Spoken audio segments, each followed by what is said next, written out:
se lo expliqué en el anterior.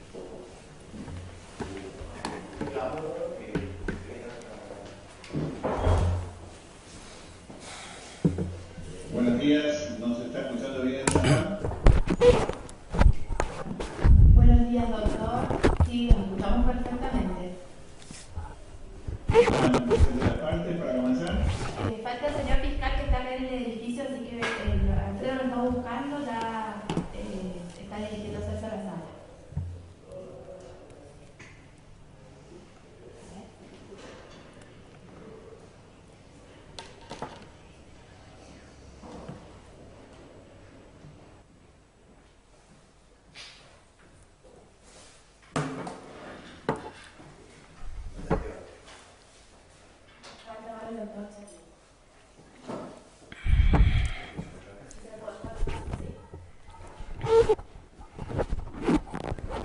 Doctor,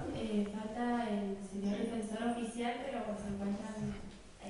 los demás defensores, el defensor doctor Fernández Valdés. Podemos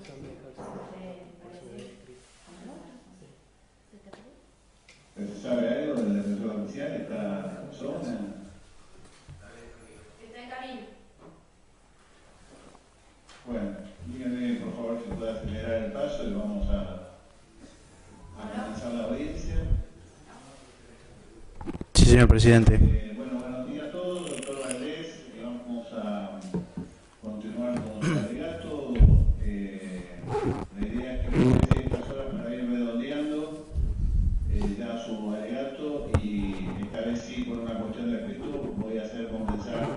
posteriormente a la defensa del doctor, los doctores que van a estar a cargo de la defensa de Vic, para que los otros no tengan que prolongar su espera. Así que, doctor, aproveche.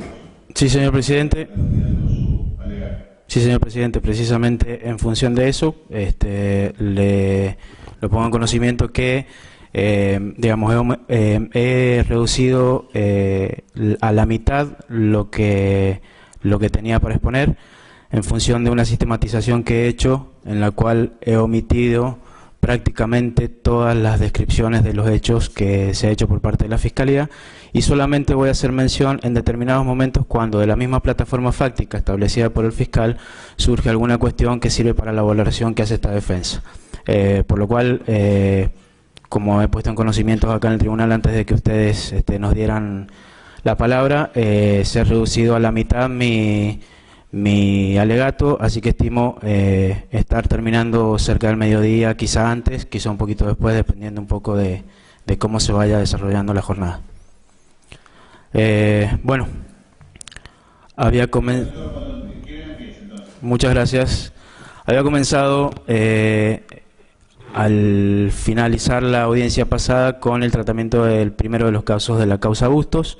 Me toca hacer lo propio ahora, específicamente sobre el hecho que tuvo por víctima al señor Hugo Ricardo Bustos. En este hecho,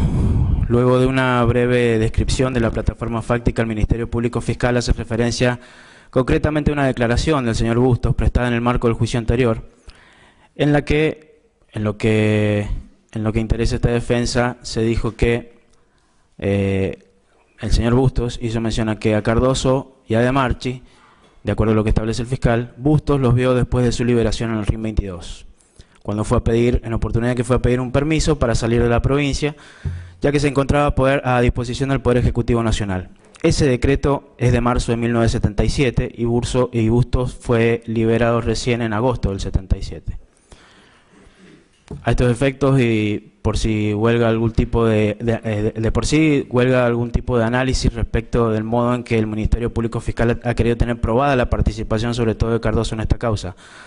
La sola cita del lugar en donde Bustos habría visto a Cardoso confirma ni más ni menos que mi asistido prestaba, como es sabido, sus funciones dentro del RIN 22.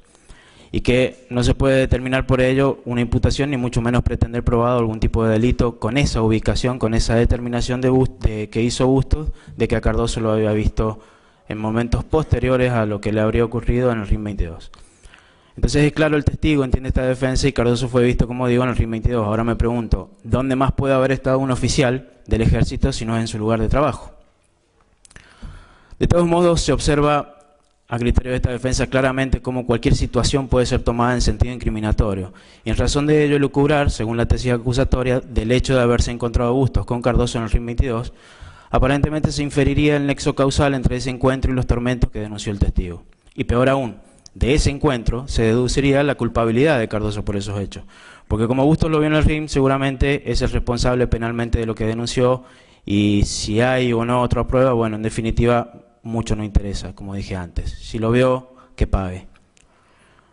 Bustos no dijo que a Cardoso lo vio en el penal, tampoco dijo que lo vio en el lugar en donde lo habrían torturado, y luego lo reconoció en el RIM. Se limitó a decir específicamente que estas dos personas, refiriéndose a él y a De Marchi, los vio en el RIM, cuando ya estaba en libertad.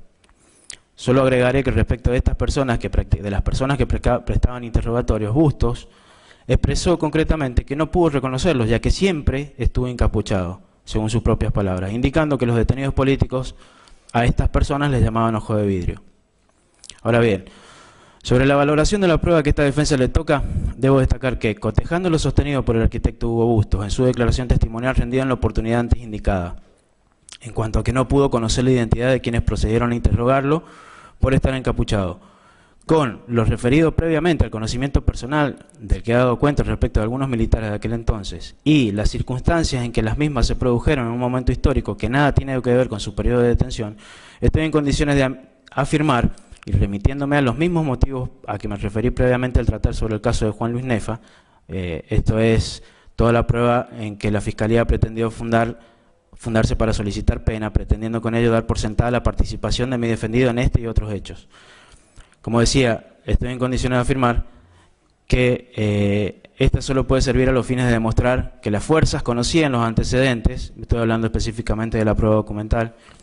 o que esta prueba documental en definitiva es evidencia de la detención propia de Bustos, circunstancias de la misma, los lugares de detención, inclusive mismo hasta los delitos de los que fue víctima Bustos, que ha denunciado y ha referido en este juicio. Pero nada de esto sirve, esta prueba documental al menos, o esta prueba testimonial, sirve en cuanto a una correcta valoración a efectos de demostrar la responsabilidad penal que le cabe, en este caso puntual, a Eduardo Daniel Cardoso por los hechos traídos a conocimiento. Recordemos que en esta causa puntualmente, que es lo que se ha conocido como la compulsa Bustos, de mis asistidos, el único que ha resultado acusado por parte de la Fiscalía es Eduardo Daniel Cardoso, en determinados casos, puesto que respecto de Juan Francisco del Torquio, la mayoría de los casos se debatieron y se juzgaron de esta causa en el juicio pasado. Por lo que sin perjuicio de acudir una y otra vez a este análisis, dada la prueba común que ha sido recolectada y valorada por en cada una de estas causas, dentro de la causa Bustos, debo decir que no se ha logrado demostrar con el grado de certeza que requiere la instancia, a los fines de una eventual condena, que mi asistido sea penalmente responsable en cualquier grado de participación y bajo cualquier teoría utilizada a los fines de la imputación delictiva, de los delitos por los que se le ha formulado acusación y pedido de pena. Por todo ello, es que voy a solicitar al tribunal la absolución del mismo respecto de los delitos cometidos en perjuicio de Hugo Ricardo Bustos. El caso número 3 corresponde a la señora María Cristina Anglada. Fue detenida el 26 de marzo del 76 en su domicilio, fue trasladada luego a la central de policía, estuvo alojada en la brigada femenina, fue interrogada, según ser trasladada nuevamente a la alcaldía de mujeres y liberada en diciembre del 77. En este presente caso, señor presidente, no existe siquiera una sola mención dentro de toda la prueba citada por la Fiscalía que permita determinar al menos la presencia en cada uno de los lugares citados en esta plataforma fáctica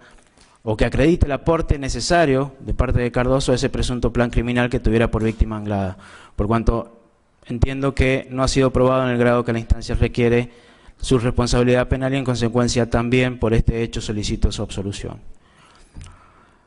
Respecto del caso de número 4, de acuerdo a la sistematización dada por el Ministerio Público, hablamos del caso de Luis Rosauro Borkowski Vidal. Este señor fue detenido el 24 de marzo del 76, aproximadamente a las 7 de la mañana, en el Instituto Provincial del Seguro,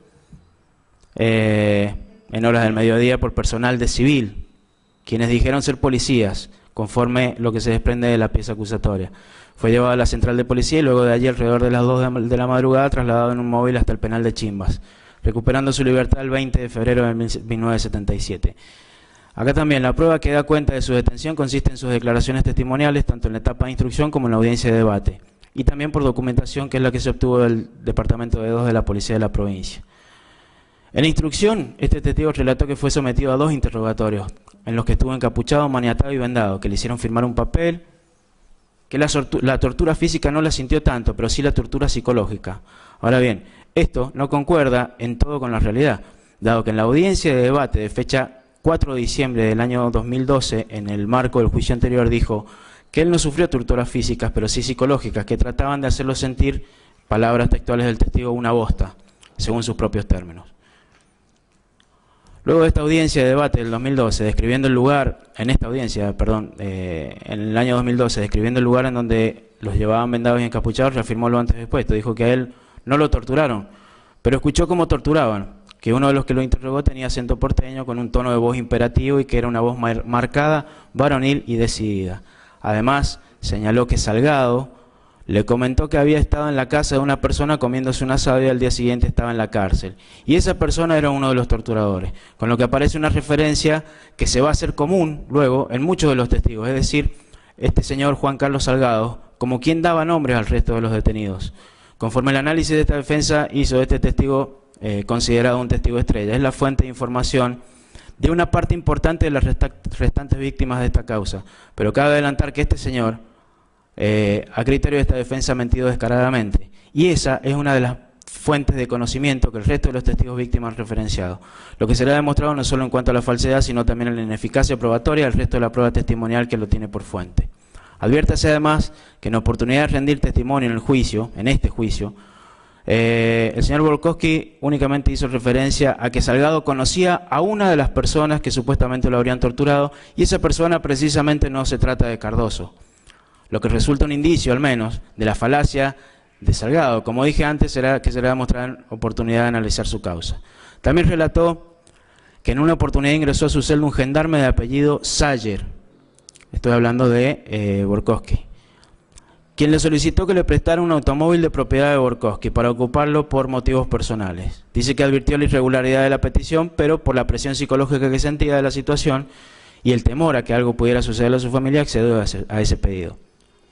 Acá, nuevamente a criterio de esta defensa, surgen notorias 2 cosas. La primera, que como tantos otros testigos da cuenta de la presencia de gendarmes en el pabellón, más no de militar alguno. Y por otro lado, el hecho de hablar de la presión psicológica de la situación y el temor que le sucediera algo a sus familiares también trae un poco de luz respecto de la presencia de un gendarme le generaba ese temor. Situación que viene a contradecir todos aquellos testimonios que se han encargado de atribuir un trato amigable de la gendarmería. Trato que a su vez les permitió que estas fuerzas les aportaran hombres de militares. Corroborado esto último por los testimonios de miembros de esa fuerza que han declarado precisamente lo contrario, a los cuales me remito. Ahora bien, el Ministerio Público Fiscal ha valorado prueba documental que da cuenta de su detención, de la autoridad a disposición de la cual se encontró detenido, de la fecha en que recuperó su libertad y otras circunstancias y particularidades más. Y muchas más respecto de la prueba que en definitiva viene a incriminar específicamente al señor Cardoso en esta causa.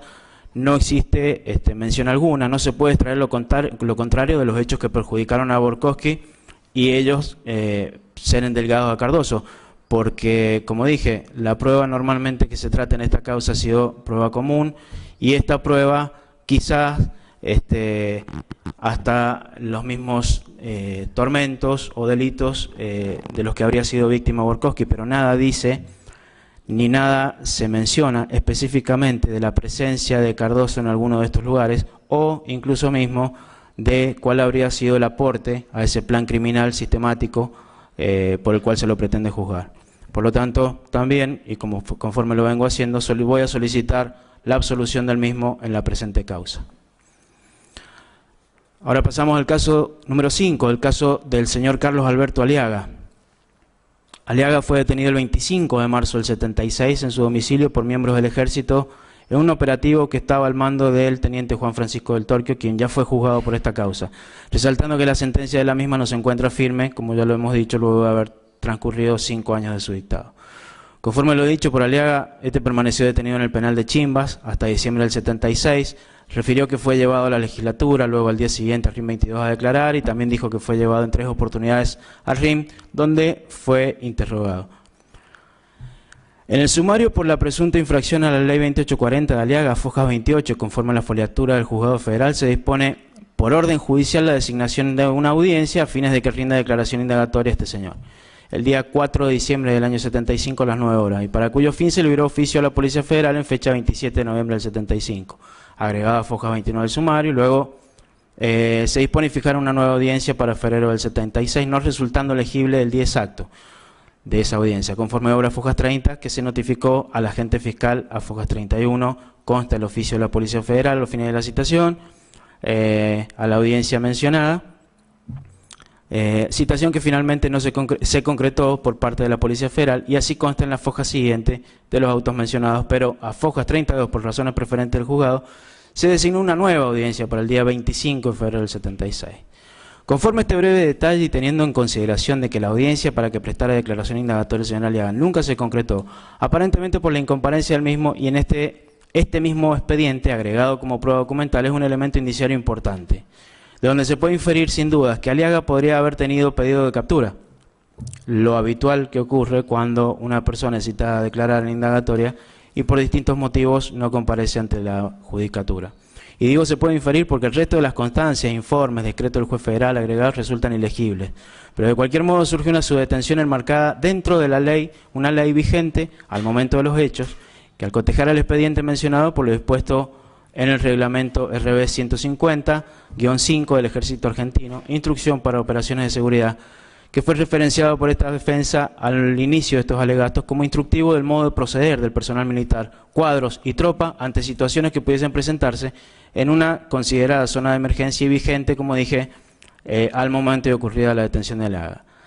Este reglamento, entre sus partes principales, por ejemplo, en la sección 3, el proceder con individuos aislados, en el artículo 1006, se refiere a que cuando cualquier miembro del ejército que forme parte de las fuerzas encargadas de mantener el orden tenga motivos para suponer que determinada persona ha cometido un delito, puede detenerlo en el acto, aun cuando no disponga de la orden de detención. Luego de ello, el mismo artículo, el inciso 3, segundo párrafo infine, dice que debe tenerse presente que cuando la detención sea necesaria, se le va a ejecutar de inmediato, sin demora, y cualquiera sea el sitio en el que se encuentre. Y como sabemos, la detención de Aliaga se produjo el día 25 de marzo conforme a las constancias documentales que obran en la causa, es decir, un día después del golpe militar. Y el 6 de noviembre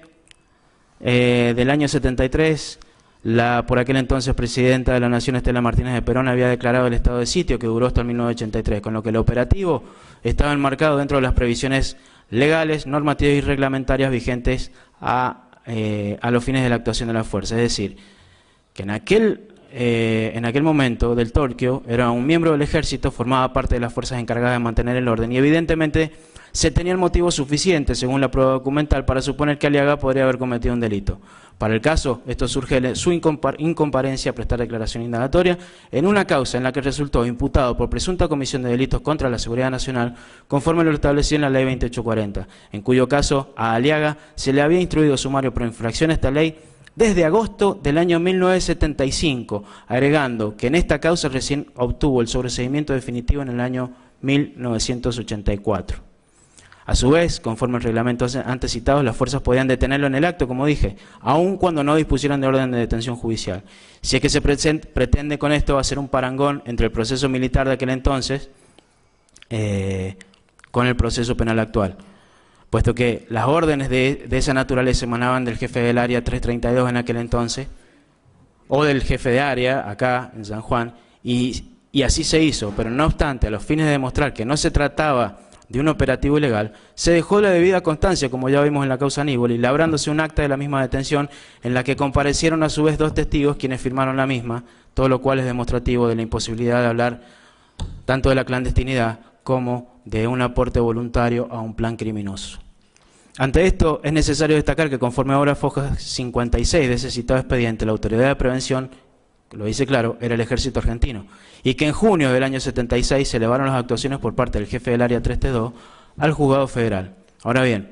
¿qué se hizo con Aliaga durante los meses que estuvo detenido hasta que fue puesta a disposición del juez federal? Entiende esta defensa que eso no es una cuestión que deba responder ni del Torque en su momento, ni en este caso puntual Cardoso, puesto que la actuación del primero culminó con la detención y puesta a disposición del jefe del área, como correspondía en aquel entonces y como corresponde actualmente. Y respecto de Cardoso, no existe constancia de actuación alguna, porque, como dije, no hay prueba documental que lo vincule. Agrego que resulta manifiesto, y así debe entenderse, que los detenidos estaban a disposición de la autoridad máxima del RIM, no a disposición de tenientes o subtenientes, cuyas funciones consistían, según el reglamento, a detener a una persona que cumpliera con las previsiones reglamentarias antes mencionadas, y ponerla así a disposición de su autoridad, que en este caso, como ya sabemos, era el jefe del área 332, en cabeza de ese jefe de área, y no del juez federal, quien luego intervenía, luego de que se había cerrado el sumario de prevención y se había elevado el mismo a su conocimiento, algo no muy distinto de lo que ocurre actualmente cuando interviene la policía en un sumario prevencional, como se le llama acá en la provincia de San Juan, el que luego de una breve investigación por determinados días, por un plazo determinado, se pone a disposición tanto el sumario y si hubiese detenidos con el detenido a disposición del juez que corresponda de acuerdo a la competencia.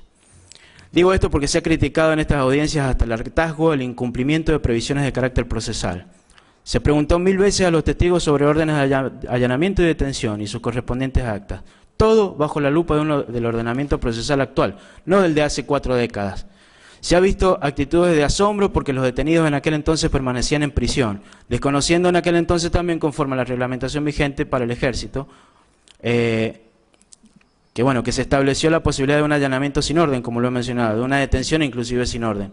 Pero lo realmente llamativo es que se pretende discutir la legalidad de un reglamento de ese tipo ahora, no hace 40 años, ahora. Y en todo caso, se interpela sobre el mismo los encargados de llevar adelante esa clase de operativos. Entiéndase, tenientes, subtenientes, inclusive soldados, todos ellos en aquel entonces de no más de 24 años.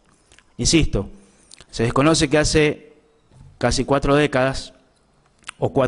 el ejército vino a cubrir o coadyuvar como fuerza encargada de mantener el orden a la policía provincial y a la policía federal, inclusive mismo a la Gendarmería Nacional, todo mediante un decreto constitucional, durante la vigencia de un estado de sitio, instituto de carácter también constitucional, y se somete a juicio indagando sobre sus conductas a miembros de bajos rangos, sin poder de mando o decisión más que lo concerniente a la reorganización de la tropa. Se indaga sobre la legalidad de esas órdenes que cumplían, con conceptos y construcciones mentales actuales, en función de un ordenamiento procesal actual. Y entonces cabe la pregunta, hoy, a todos aquellos que cuestionan la falta de una orden de allanamiento emitida por el juez competente en los casos traídos a conocimientos en este y otros juicios, aún a pesar de haber demostrado que la reglamentación vigente desde el año 1969, como es el reglamento RB 150-5 referido, era quien lo autorizaba, ¿acaso no existen procedimientos que atentan contra las provisiones procesales vigentes? ¿Se desconoce acaso que existen personas detenidas por más de 3 años sin condena firme?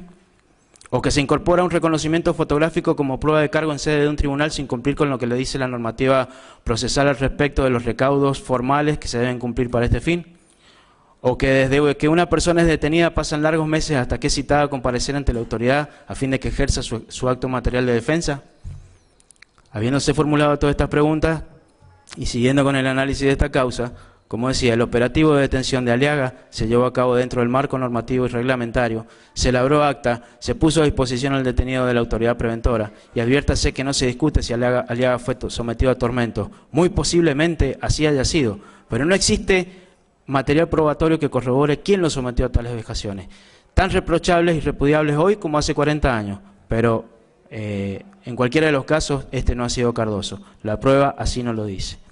Porque al fin de cuentas, quien debió responder por ser autoridad y estar Aliaga como muchos otros a su disposición, hoy no se encuentra sometido a juicio y ni siquiera está vivo.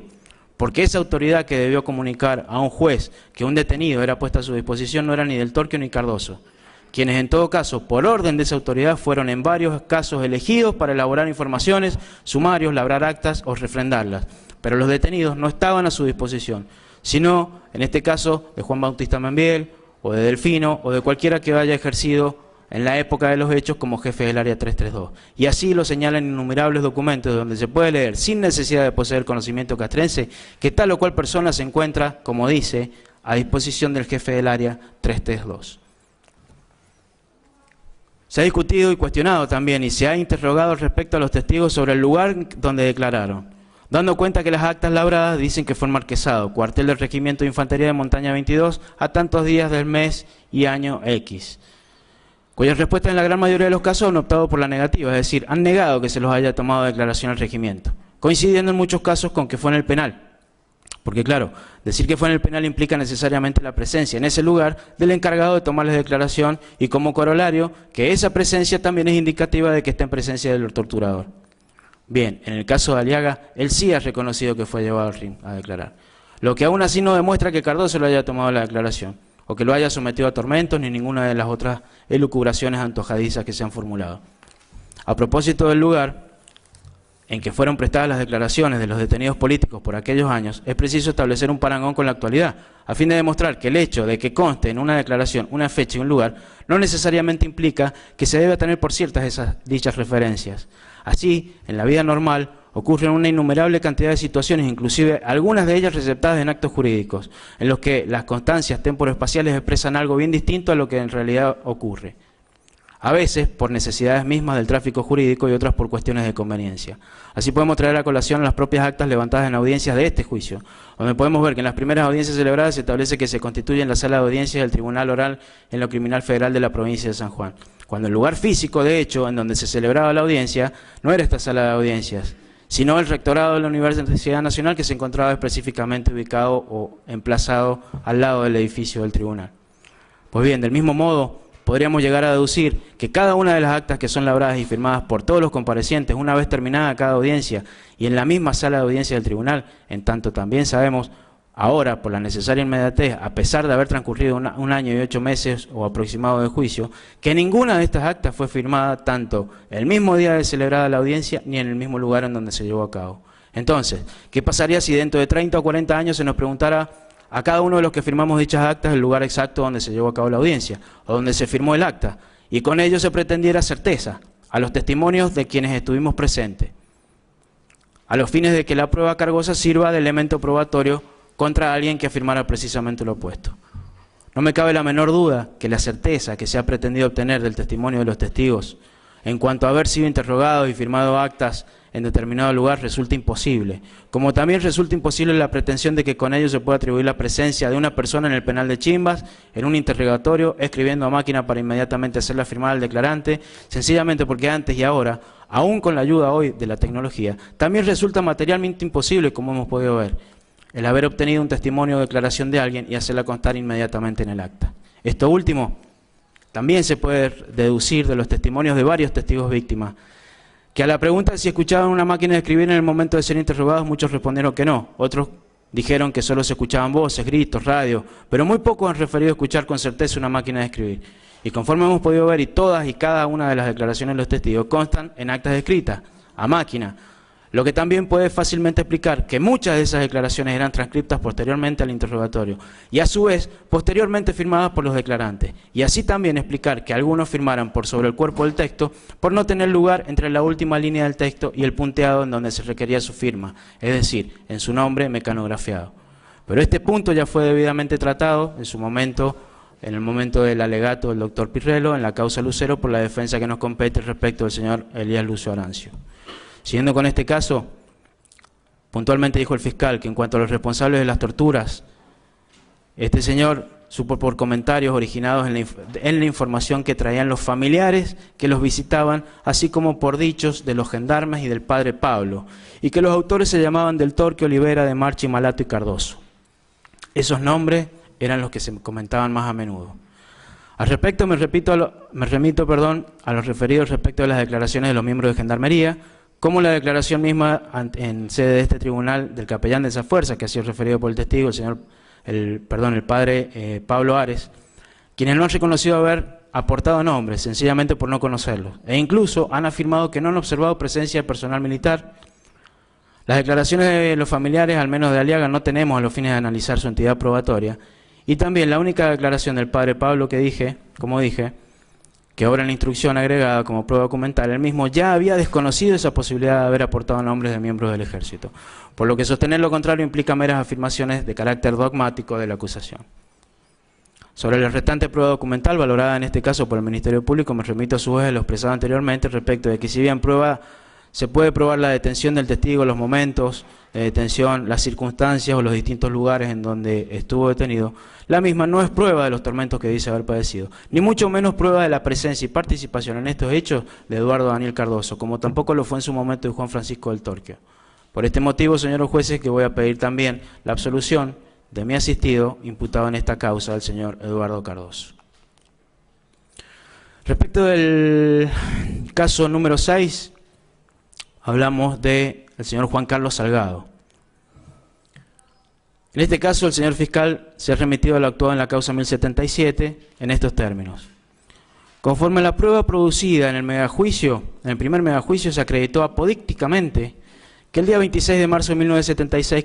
Juan Carlos Salgado fue detenido por efectivos de la Policía Federal,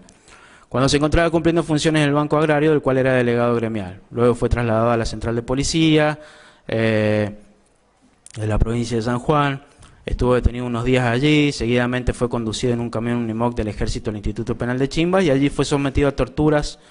y a premios ilegales consistentes en interrogatorios a los que fue llevado día por medio, maniatado y encapuchado, y en los que recibió golpes. Finalmente, Juan Carlos Salgado fue liberado el 28 de diciembre del 77. Para comenzar brevemente con el análisis de esta causa, debo hacer notar que el testimonio de Salgado, como dije, fue de suma importancia para esta defensa. La valoración que se ha hecho de sus distintos testimonios, como también las particularidades del mismo, han hecho que su análisis permita extraer cuestiones fundamentales a los fines probatorios, que conforme deberé expresar a continuación, resultan trascendentes, en virtud de que muchos de los testigos víctimas, como ya he referido, de esta y el resto de la causa que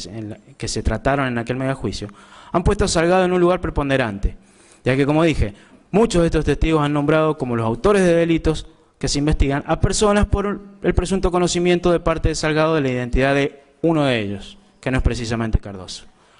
en virtud de una pretendida amistad previa entre Salgado y esta persona a la quien ha reconocido, y que eso supuestamente fue lo que le permitió a este señor conocer esas identidades. Es decir,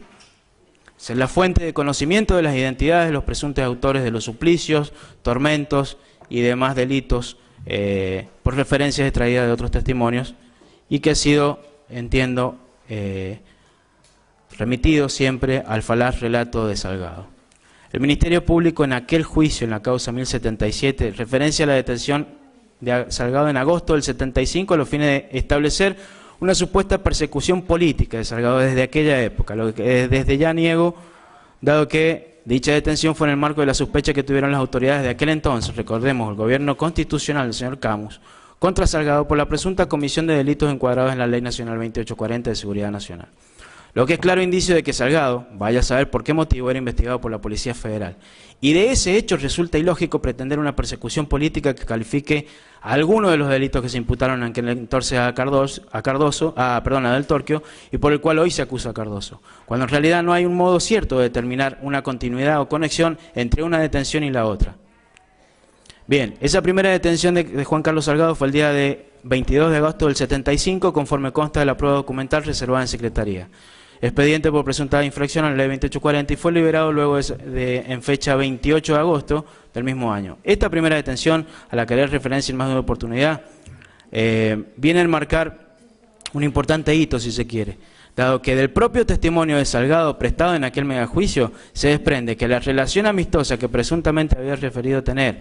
con el por aquel entonces Teniente Gómez, según lo afirmó y ratificó, fue antes de esa detención, antes del año 75, de agosto del 75, como dije, del 22 de agosto del 75.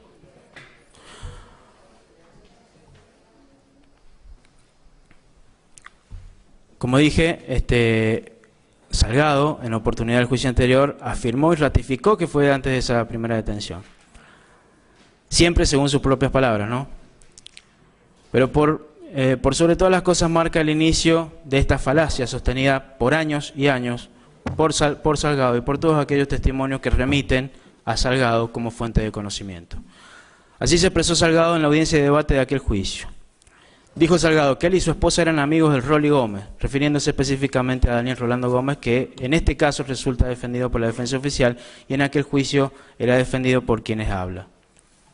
Dice que Salgado que él y su esposa eran amigos del Rolly Gómez y Enriqueta Sabatier, hablando de la esposa o ex esposa actualmente de Gómez, y que el primero era amigo del teniente Olivera y su esposa Marta Rabasi. Y así fue creando una relación de amistad entre los tres matrimonios que compartieron asados en la casa de Olivera en el marco del barrio, en el barrio de los Militares. Ahora bien, conforme consta en el acta 20 agregada a este juicio, en referencia a esta particular circunstancia, dijo también que esa amistad, que según sus palabras se había creado, se dio tiempo antes de su detención de agosto del 75. Inclusive afirmó que luego de esa detención nunca más tuvo relación con los nombrados Olivera y Gómez. Esto fue ratificado al responder preguntas realizadas por esta defensa en aquella audiencia. Inclusive llegó a sostener el testigo que a esas reuniones había concurrido César Gioja, que es otra de las personas que ha comparecido por ante vuestra presencia en este juicio, quien a su vez, al prestar declaración en aquella oportunidad, en el juicio anterior, en la audiencia de debate, negó haber compartido esas reuniones con Gómez, dado que dijo, como dijo en aquel entonces, lo tenía borrado. Ahora, la prueba más importante de que Salgado mintió no es precisamente un testimonio, que si bien los hay, no obstante, me refiero a prueba documental, la que ha sido valorada por el Ministerio Público Fiscal en aquel entonces y que en este juicio no ha tenido tampoco una correcta valoración por parte del acusador público. Del legajo de Rolando Gómez, Daniel Rolando Gómez, se extrae que, y esto es incuestionable, luego de haber ingresado a la carrera, luego de haber ingresado a la carrera militar en el año 67, fue dado de alta como jefe de sección en el Regimiento de Infantería de Montaña 25, en Chubut. Luego vino destinado a San Juan en fecha 25 de diciembre del 75, varios meses después de lo que había dicho y expresado la referencia que había dado Salgado, como decíamos, que esa amistad se había forjado previa a su detención en el año 75. Pero no obstante haber sido destinado en esa fecha, 25 de diciembre del 75, para salir en comisión a Tucumán, en esa fecha, en la Fuerza de Tareas Cóndor, volviendo a San Juan recién en enero del año 1976. O sea, luego de haber ingresado esta persona a su carrera militar en Buenos Aires, su destino inmediato fue Chubut, y recién vuelve a San Juan a fines del año 75, enero del 76, en tanto que aquí radica la mentira en la que incurrió Salgado, y que el Ministerio Público, en su afán de sostener la veracidad de este testimonio, ha negado en aquel entonces, como también se ha hecho ahora en este juicio. Lo importante de esto, ¿qué es? Como se puede apreciar, Juan Carlos Salgado, y ya lo he dicho, fue detenido y consta prueba documental, concretamente el 22 de agosto del 75, y de acuerdo a lo que él mismo ha precisado, tanto en instrucción, en el juicio anterior, la relación amistosa, que por medio de la cual supuestamente compartió las tertulias nocturnas en la casa de Olivera, sucedieron antes de ese 22 de agosto. Para ahondar, dijo que luego de esa detención no volvió a ver a ninguno de estos dos imputados, o sea, tanto a Gómez como a Cardoso. Sin embargo, no explicó Salgado por qué dejó de ver a estas personas, cuando en la detención del año 75 nada tuvo que ver el ejército, ya que su detención, como sabemos, fue por parte de la policía. Fue llevado a una comisaría, no al RIN, ni mucho menos al penal de Chimba. Conforme al pensamiento normal, podría llegar a deducirse que si era tan amigo de dos militares, habiendo sido detenido por otra fuerza y vinculado a un delito contra la seguridad de la nación, mínimamente podría haber acudido a estos amigos que él tenía, a fin de que, aunque más no sea, estos fueran interiorizados o a pedirles un consejo o interiorizarse él mismo, sobre todo teniendo en cuenta que su esposa era íntima amiga de la supuesta esposa en ese momento de Gómez. Pero lo más grave es que a estas alturas Gómez estaba destinado, como dije, a miles de kilómetros de la casa de Olivera, por lo que resultaba imposible que compartiera con este señor Salgado esas reuniones. Y con más fuerza surge la mentira cuando reparamos que Daniel Gómez todavía no conocía a quien luego iba a ser su esposa, Enriqueta Sabatier. Ergo, no eran esposos, ni siquiera eran pareja. Esto último también surge del propio testimonio de Enriqueta Sabatier, prestado en juicio en audiencia del juicio pasado, citada aquí también por el Ministerio Público Fiscal, donde preguntaba por el señor fiscal, dice que conoció a Gómez en abril del año 76, y que recién en junio del 77 se casaron. Que conoce a Graciela González Ranea, que fue amiga de ella toda la vida, que es la persona que estaba vinculada a Salgado. Que sus familias eran amigas y que ahora ella vive en España, que estaba en Barcelona, en fin. Que no conoce a Marta Rabasi, no conoce a Olivera ni a su esposa. Luego de este interrogatorio que fue sometida por parte del Ministerio Público en el juicio anterior, sin vacilaciones, Sabatier indicó que cuando ella ya estaba de novia con Gómez, ellos le hablaron por Salgado, pero Gómez les dijo que era un teniente, que no tenía injerencia en eso, que no sabía nada. lo cual es conteste con el testimonio prestado por la hermana de Graciela González Raneda, también en aquel entonces, en cuanto a que dijo que cuando su cuñado estaba preso hablaban con Sabatier para que intercediera con Gómez. A su vez, la falacia de este testigo, que a estas alturas es preciso mencionar que la importancia que se le da en este alegato tiene íntima relación al planteo tratado para cuestionar la validez de algunos testimonios utilizados en la instrucción a fin de incriminar a quienes hoy se encuentran juzgados. Esa importancia radica en que, como ya dijimos antes, la fuente de conocimiento de identidad de los presuntos miembros de la patota, puesto que cuando no pudieron demostrar que los gendarmes habían aportado esos datos, se acudió a los presos comunes. Y una vez cuestionada esa prueba, con pruebas, se acudió a los ex-conscriptos. Y cuestionada la misma, también se hizo referencia a familiares de las víctimas o al conocimiento personal de estas víctimas,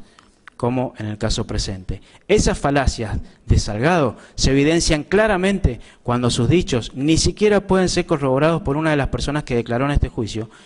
y a quien hizo referencia el propio Salgado, como concurrente de esas famosas tertulias o reuniones, que es el caso del testigo César Ambrosio Gioja, quien declaró en este juicio y en el juicio pasado, y momentos antes de que declarara la señora Sabatier, ex esposa de Gómez, en el juicio pasado. En lo que interesa el testimonio de este señor, dijo, conforme consta en el acta de la audiencia de Gioja, que tiene borrado a Daniel Rolando Gómez, que no le consta si era amigo de Salgado. Pero para mayor certeza de lo que vengo sosteniendo, contamos con una declaración testimonial de Salgado, prestada en instrucción, y que da cuenta respecto de las falsedades de ese propio testigo. Podemos ver que en fecha 27 de noviembre del año 2010, a fojas 46-22 vueltas, según foliatura del Juzgado Federal, Salgado, refiriéndose a las famosas reuniones a las que dijo haber concurrido y compartido, expresó: estas reuniones se produjeron en la época antes del golpe militar, y está seguro que tanto Gómez como Olivera sabían que había sido detenido en anteriores ocasiones. A esto cabe aclarar que Salgado, según consta en el expediente por infracción a la ley 2840, que se le iniciara con motivo de su detención, en su primera detención, fue en el año 75, y de su prontuario surge que no había sufrido ninguna otra detención, con lo que si hacemos un esfuerzo mental, intentamos otorgar cierta credibilidad a sus palabras, teniendo en cuenta que las famosas reuniones, según el propio testigo citado, fueron antes del golpe militar, perfectamente podemos deducir que las detenciones anteriores a que refiere, como ya eran de conocimiento de Olivera y de Gómez, vendría a ser la que sufrió en agosto del 75. Pero la coartada se cae por sí sola. Si cotejamos esta declaración con la afirmación que ha hecho en juicio el señor Salgado de que solo mantuvo estas reuniones hasta antes de su primera detención en el 75 y de ahí nunca más volvió a reunirse con estos imputados, es decir, que antes de su primera detención, que fue el punto que marcó el fin de la relación de amistad entre Salgado, Gómez y Olivera, el primero no poseía, según prontuario, antecedentes anteriores al 22 de agosto del 75, por lo que mal puede estar seguro de que estos dos últimos conocían sobre sus anteriores detenciones. Ahora, lo que parece una simple contradicción entre una declaración y la otra no lo es, ya que si nos atenemos a lo declarado en instrucción y creemos que en esas reuniones se dieron antes del golpe de Estado, tampoco existe un periodo de tiempo antes del mismo en el que Gómez haya compartido con su esposa y el matrimonio de Salgado reunión alguna. Recordemos que Salgado fue detenido el 26 de marzo del 76, es decir, varios días antes de que se conocieran Sabatier y Gómez, y un año antes de que contrajeran matrimonio. Pero para ahondar más en las dudas respecto de las declaraciones que plantean las declaraciones de este testigo Salgado y las indicaciones en ellas al señor Gómez, rinde nuevamente declaración testimonial en etapa de instrucción el 28 de diciembre del 2010, a fojas 4028 correspondiente a la foliatura del juzgado de instrucción. Se somete un reconocimiento fotográfico en aquella oportunidad, llevado a cabo inclusive dentro de las previsiones del Código Procesal Penal, que es una de las excepciones, de las pocas excepciones que obran en esta causa respecto de ese tipo de medidas judiciales. Luego de haber dado una descripción física previa a las personas que dijo reconocer y que eventualmente podría reconocer del legajo de fotos del personal del RIM, en su conformación ordenada foja CT30 de los autos 49-42, recurso de habeas corpus a favor de Camus Rosa Margarita, donde ya se habían ocultado tanto los números de las fotografías, además de los nombres de las personas a quien correspondían, como también se había variado el orden, todo de acuerdo a una oposición de parte de la defensa pública en aquel entonces y de la particular, a la que habré de referirme en todo caso en la causa Camus. Como decía, sometido a un reconocimiento fotográfico jurídicamente válido, y preguntado Salgado sobre si en el complejo fotográfico pudo reconocer a esas personas que dijo haber conocido y haber referido anteriormente, respondió, cito textualmente la respuesta dada su relevancia, que no, que del álbum exhibido no ha ubicado a las personas descriptas, porque las conoció de civil, y luego las vio en el penal con uniforme de combate, a las cuales está seguro que puede reconocer en rueda de personas, medida que obviamente no se llevó a cabo. A pesar de la buena tarea realizada en la instrucción en aquel entonces y predisposición de encontrar la verdad real, asumo que tampoco en la instrucción cayeron estas mentiras de este testigo, pero que esto es una apreciación personal y como tal no consta en ninguna parte. Todo lo expuesto, señor presidente, demuestra que el propio testimonio de Salgado presenta fisuras insalvables, contradicciones que evidencian la falta total y absoluta de credibilidad en su testimonio. Dado que no se trata de un testigo que fue sometido a un reconocimiento fotográfico donde debió encontrar una persona que pudo haber visto en algún momento de su vida, sino debió reconocer al menos a uno de quienes dijo que habían sido sus amigos, que fueron varias reuniones compartidas según sus palabras. Y a fin de demostrar que esta fuente de conocimiento es inadmisible como prueba cargosa y atento a que la otra fuente de reconocimiento también les resultó contradicha, o sea, los gendarmes, quienes han negado de plano haber aportado nombre alguno, de acuerdo a lo que ya se ha tratado previamente al tratar sobre el caso del testigo Nefa, y el hecho de que la gran mayoría de los testigos solo dan referencias por comentarios de terceros sin poderse alcanzar nunca la fuente primaria de esas referencias. La megacausa de lesa humanidad, como han dado en llamar, quedaría prácticamente desbaratada en cuanto a la acreditación apodíctica que de ella proviene según de los términos empleados para otorgar formalidad a la espuria imputación de Cardoso en esta causa. De paso es posible verificar acá una vez más, Cardoso solo aparece en la imputación hecha por el fiscal, sin contarse absolutamente con ningún elemento de prueba contundente que acredite su actuación en los hechos denunciados por Salgado, su presencia en determinado momento, en el determinado lugar de los que habría referido Salgado, o alguna prueba que nos indique, en cierto modo razonablemente, que Cardoso con su conciencia, es decir, conscientemente habría hecho o formulado algún aporte a ese plan criminoso y sistemático del cual se lo hace responsable. Por lo tanto, también, en este caso, señor presidente, voy a solicitar la absolución de Eduardo Daniel Cardoso de los hechos que tuvieron por presunta víctima al señor Juan Carlos Salgado. Paso ahora a tratar el caso número 7, según la sistematización a la que ya me he referido, y se trata del señor Alfredo Ernesto Rossi. El señor Alfredo Ernesto Rossi dijo en el juicio pasado que si bien nunca vio a sus torturadores, se enteró que entre los llamados ojos de vidrio estaba en el penal un tal Gómez en su declaración del 18 de diciembre de 2012, según el acta 66. Habló de rumores sobre quienes lo habían torturado, dijo que se filtró información que eran militares y se decía que eran Olivera, Cardoso, de Marchi, Gómez, que de Lazo no recuerda mucho refiriéndose a un imputado en aquel entonces, y que cree que todo esto se enteraron por los presos comunes, que en ese momento tomaban toda la información que podían de donde viniera y que no sabían si esta información era cierta o no. Pero además, y aquí la importancia de lo expuesto en el caso anterior, dijo que él y Salgado trabajaban en el Banco Agrario, que Salgado le comentó que conocía a un oficial Olivera, porque sus esposas trabajaban juntas, y que de Gómez sabe que era un militar pero no tiene otra referencia, y no conoce su nombre de pila, que tenía entendido que ese oficial era casado con una sanjuanina a quien él conocía como Julieta Sabatier, que no está seguro. Resulta evidente, señor presidente, que estas afirmaciones son producto de la falacia de Salgado a la que me he referido, y que de la remisión a aquella prueba hecha por el fiscal, en modo alguno pueden ser valoradas como prueba cargosa en este proceso en contra de mi asistido Cardoso, puesto que en este caso particular no hay otro tipo de información que nos demuestre, como sostiene el Ministerio Público, que se le pueda acusar y pedir pena por este hecho también a Eduardo Daniel Cardoso. Como ya vengo diciendo y vengo referenciando, no tenemos, porque no lo ha hecho el fiscal,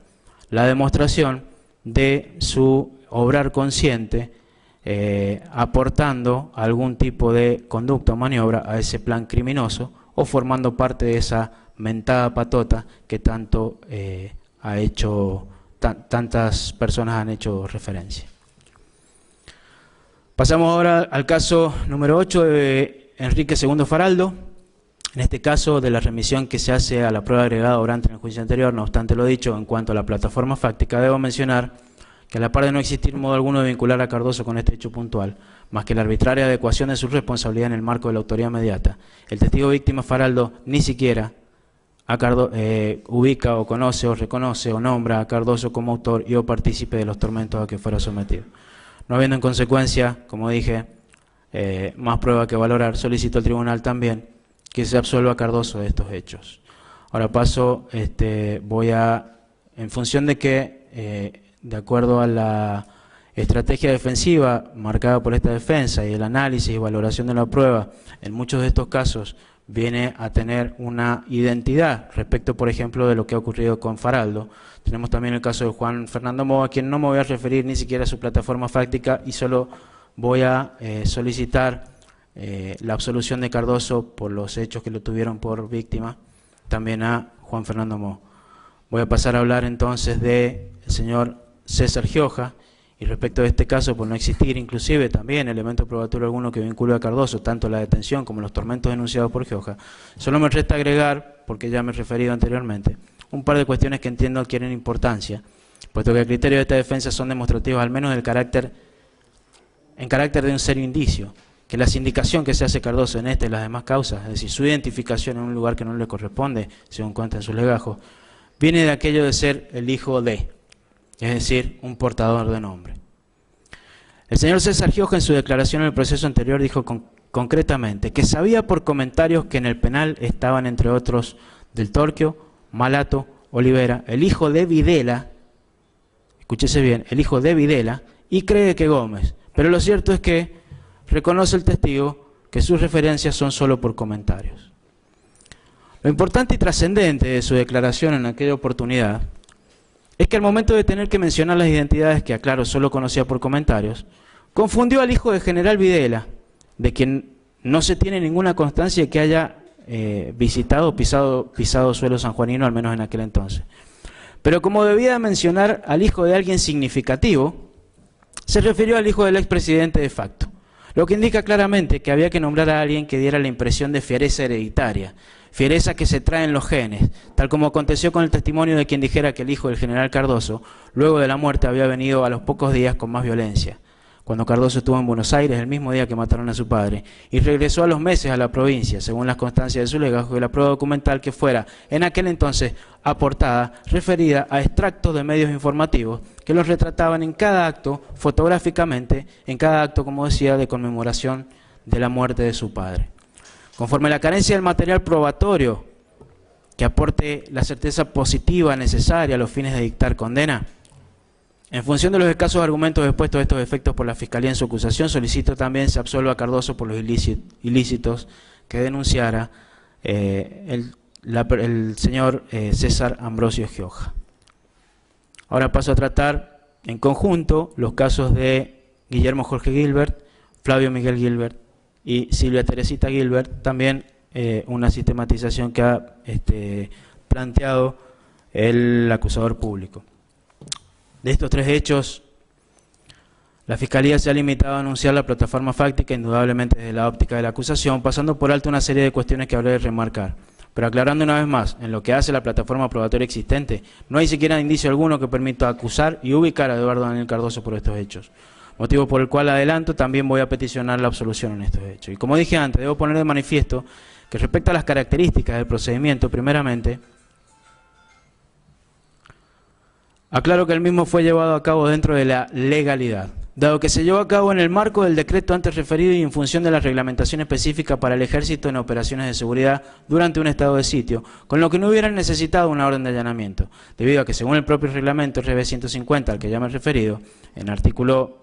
1012 establece que la fuerza militar a cargo de una determinada ciudad o parte de ella está autorizada a efectuar allanamientos de oficinas, lugares públicos o domicilios privados, estableciendo condiciones para ello, como por ejemplo tener semiprueba, según lo expresado en ese reglamento, de que dentro de ese lugar se pudiera atentar contra la seguridad del Estado o hubiesen personas cuya detención fuera indispensable. Pero que no obstante lo establecido en esa reglamentación, hubo por parte de la autoridad una orden para allanar el domicilio. Esto se desprende de la declaración testimonial de Silvia Gilbert, tanto en instrucción como en la audiencia de debate en el juicio pasado, quien relató, según sus palabras, que en la puerta de su casa se encontraba ella, que llamó a su padre, y éste lo solicitó al oficial a cargo una orden de allanamiento. A posteriori, dijo la testigo, un militar le mostró el papel y éste lo dejó entrar, es decir, le permitió el ingreso. Lo que a la vez de ser prueba de la legalidad de esa medida,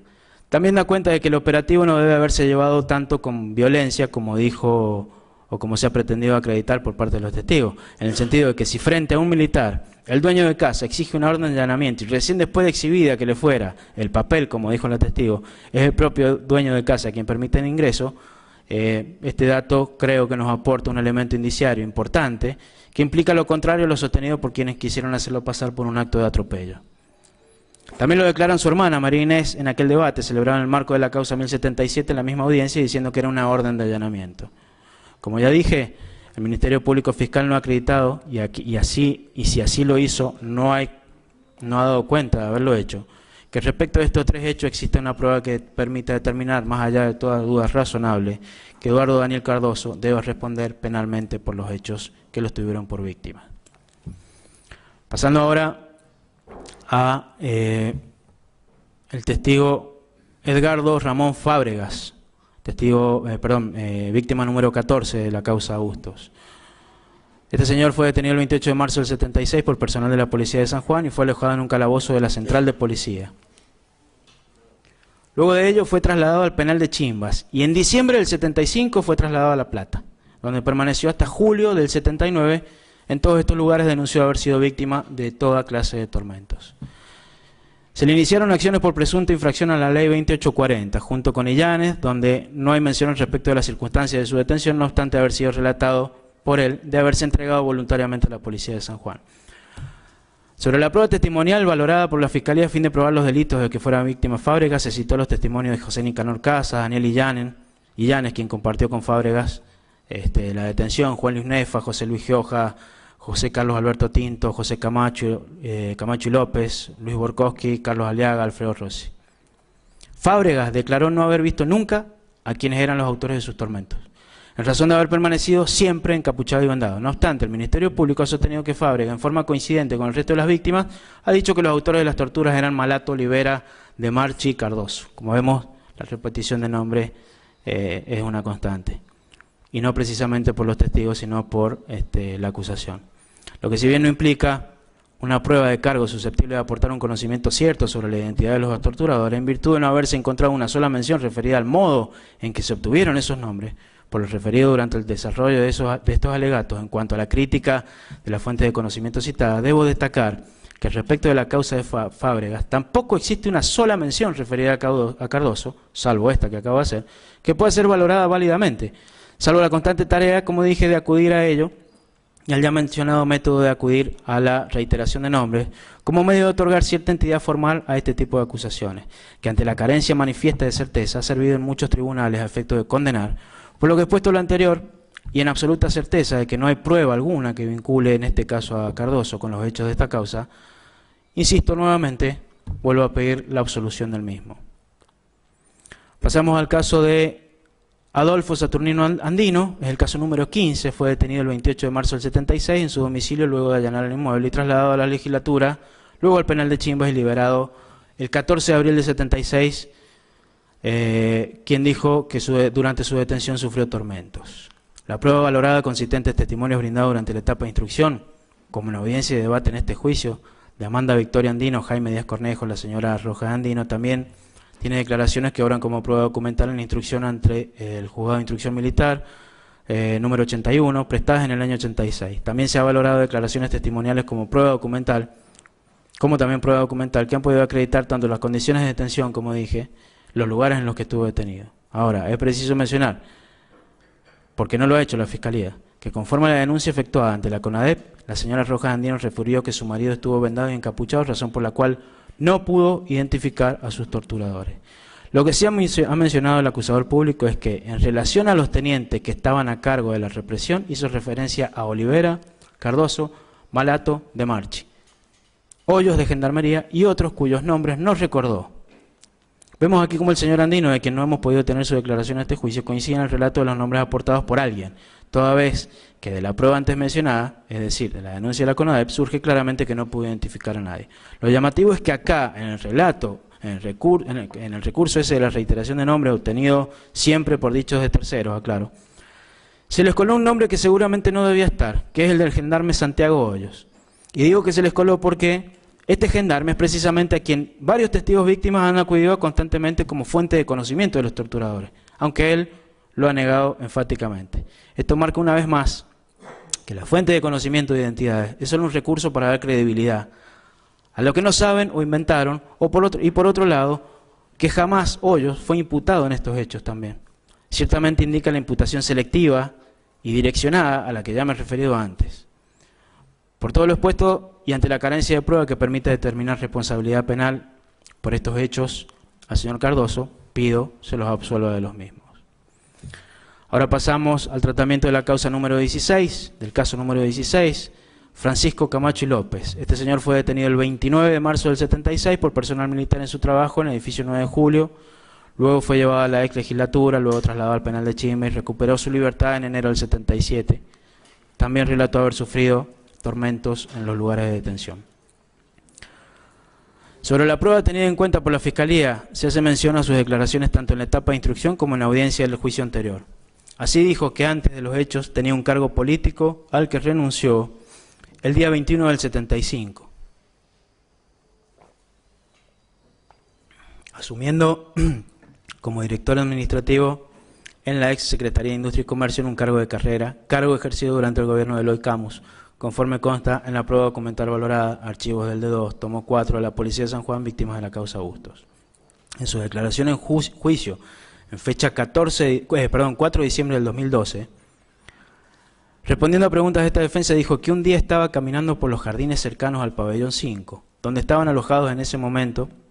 y que se acercó una persona a quien dijo que,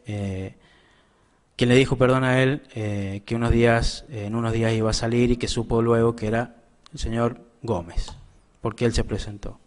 Después dijo que lo reconoció, porque cuando era funcionario le hizo firmar un decreto, en fin. Comenzando con el análisis, advierto también que esa descripción que se hizo de Gómez en aquel entonces hablaba de una persona de tez blanca, cabello negro, o sea, cuestiones que no coincidían en aquel entonces ni coinciden ahora con la descripción física de Gómez. No obstante, respecto al análisis de su declaración rendida en juicio, el señor Camacho dijo que conoció a esta persona porque fue quien se acercó y se presentó como tal. Respecto de esto, ya se han explicado por parte de esta defensa en otras oportunidades durante el desarrollo de estos alegatos, que esto resulta al menos una grosera contradicción, y no hablemos de falsedad por una cuestión de respeto, con el resto de los testigos. Muchos de estos testigos han referido en no pocas oportunidades que las personas que estaban detenidas en los pabellones de detenidos políticos permanecían durante un largo periodo encapuchados y vendados. Otros testigos, como penitenciarios, guardias de infantería y gendarmes, han dado cuenta de que inclusive los detenidos en esos pabellones tenían un régimen distinto al de los llamados presos comunes, por diferenciación a los presos políticos, agregando en algunos casos referencias a la incomunicación. A esto debemos añadir que quienes estaban encargados de su custodia y seguridad han relatado que cuando estas personas salían del pabellón eran vendadas y encapuchadas, y algunos han referido, al ser preguntados sobre el porqué de esas vendas y capuchas, aclaro, tanto quienes los encapuchaban como así también los testigos víctimas, que era para ocultar la identidad, para que no los pudieran ver. Llegando inclusive, conforme al relato de algunos soldados, a decir que quienes supuestamente torturaban se sacaban insignias o que se las giraban. Una vez referenciado esto, el testimonio de Camacho luce más que contradictorio, ostensiblemente falso y absolutamente ajeno a la verdad. Resulta realmente increíble que, habiendo quedado demostrado que los autores de los tormentos a los que se pudo haber sometido a Camacho, al resto de las víctimas de ese proceso, en este y en un par de casos puntuales más, hayan caído en semejante descuido de presentarse con nombre y apellido a informar la situación que fuera un detenido. Y por otro lado, hayan a su vez intentado, por todos los medios posibles, ocultar su identidad. Con lo que caemos en un dilema. De ser tenidas por ciertas las afirmaciones de Camacho y López, nos preguntamos, ¿existió entonces realmente la venda y la capucha? Si la respuesta, valorando la prueba de al menos 60 víctimas en esta causa, y en las anteriores, que han sido aportadas a este juicio, más de los cientos de testigos es por la afirmativa, la capucha existió y la venda existió. Entonces surge claro que este tipo de referencias como la de Camacho y López no son más que un intento exagerado por encontrar a un culpable de los calvarios que pudo llegar a haber sufrido. Ahora, a fin de mostrarse convincente, este testigo dijo,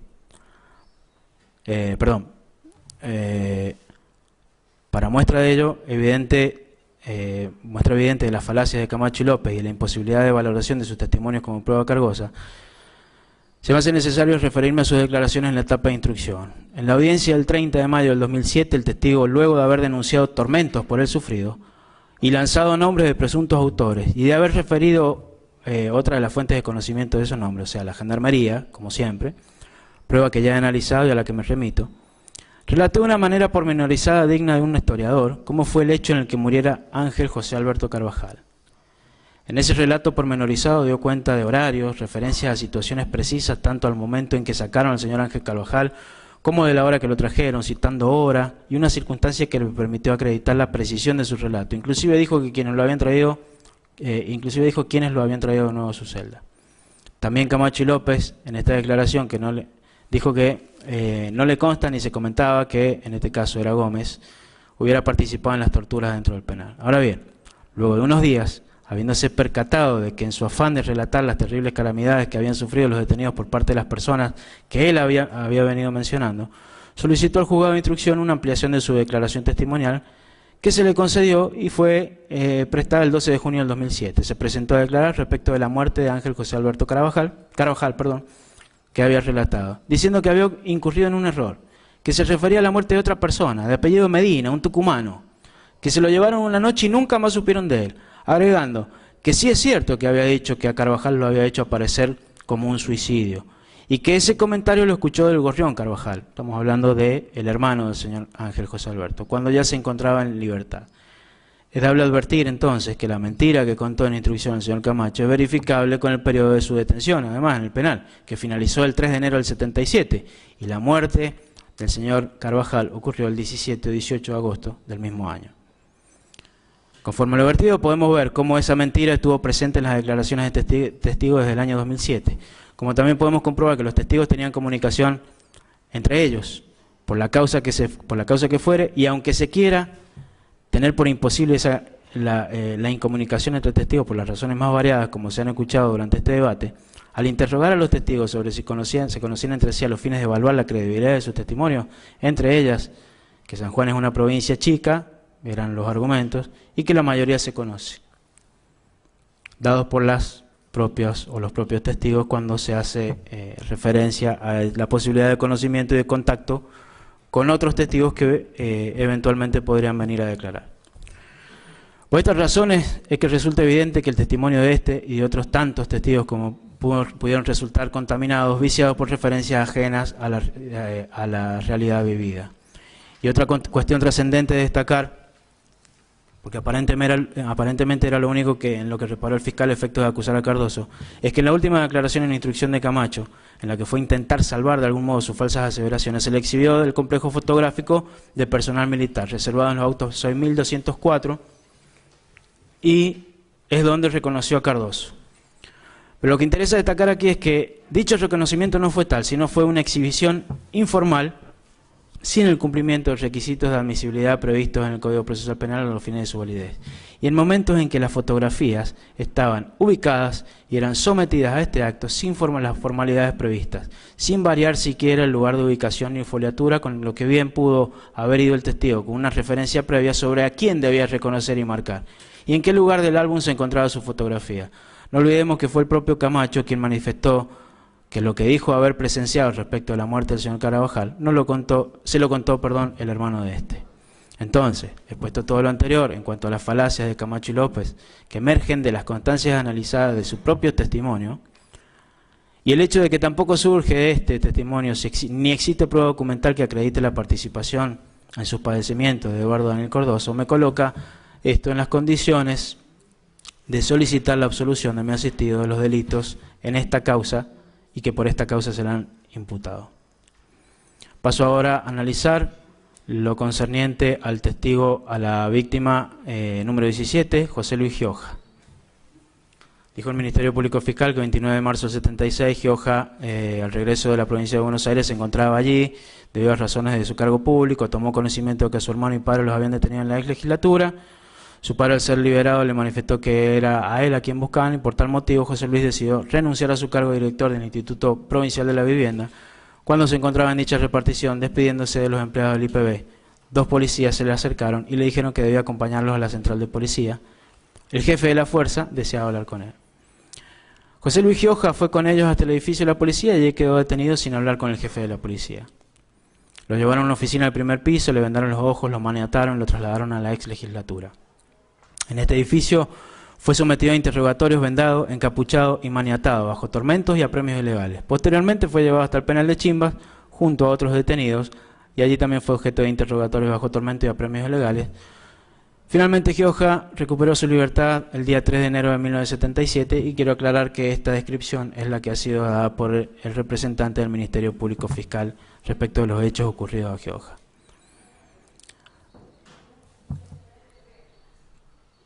En ese contexto y teniendo en cuenta que no se ha aportado por parte de la Fiscalía ni prueba documental ni testimonial en la que conste siquiera mínimamente algún grado de actuación de Cardoso en estos hechos, a la par de adelantar el pedido de absolución, he de mencionar una particular situación vivida entre este señor Gioja y mi pupilo, que ya ha sido relatada en la indagatoria, en instrucción por parte del propio Cardoso, inclusive ante vuestras excelencias. Y me refiero concretamente a una situación que se suscitó con motivo del ascenso de Cardoso a teniente coronel en el año 1998. Así, quien fuera por aquel entonces senador en representación de esta provincia, el ingeniero José Luis Gioja, se opuso en aquel momento al ascenso de mi pupilo. Pero luego de ello, esta oposición tenía que ver con el que presuntamente él habría sido una de las personas que lo habrían detenido sometido a tormento. Luego de esto, el señor Gioja se entrevistó con dos generales que hoy se encuentran retirados, de quien ya ha dado cuenta Cardoso, que son Juan Manuel Yavar y Alfredo Pablo Rolando. Al haberse reunido con estas personas y haberle explicado, Gioja levantó su objeción y manifestó que no le constaba que Cardoso hubiera torturado o participado en sus tormentos, que solo había escuchado versiones, especialmente después del asesinato del general Cesario Cardoso. Acá vemos otra vez más cómo se acude siempre a esa violencia o esa fiereza hereditaria con la cual han pretendido acusar a Cardoso. Dice que Gioja dijo especialmente que estas versiones las había escuchado cuando él fue torturado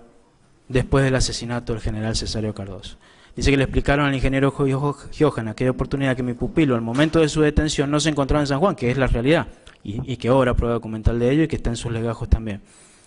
Y que por ende no podría haber participado en esos hechos. Y ello conllevó a que una vez finalizada la reunión entre Gioja y los dos generales mencionados, levantara su objeción permitiendo así el ascenso de Cardoso, que es el rango o cargo que actualmente ostenta.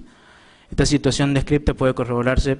como digo, por este ascenso de Cardoso, pero también implica que Gioja, quien resulta una víctima de esta causa, fue quien, con posibilidades de oposición, una vez conocida la realidad, permitió él mismo, con su voto, el ascenso de Cardoso.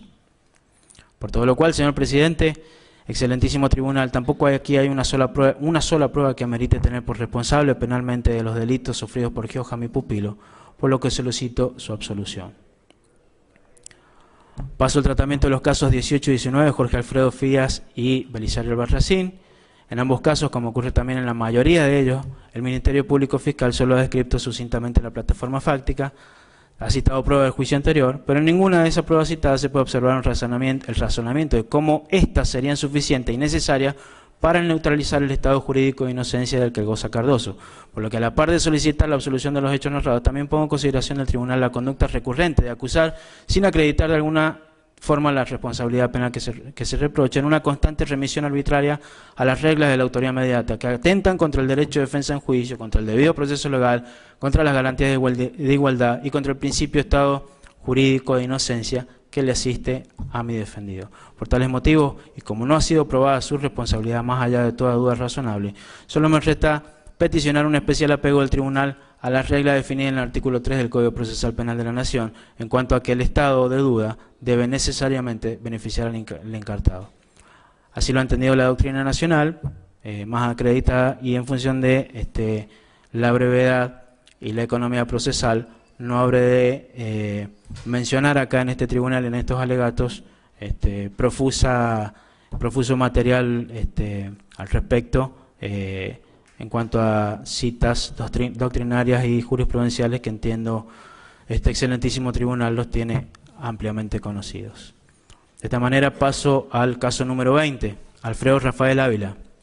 Este señor fue detenido el 30 de marzo del año 76, por un grupo de militares en el Hospital Rawson, conducido a la ex legislatura. Luego de unos días fue conducido al penal de Chimbas, donde permaneció hasta diciembre del año 76 y fue trasladado luego a la Unidad 9 de La Plata, recuperando su libertad en agosto del 77.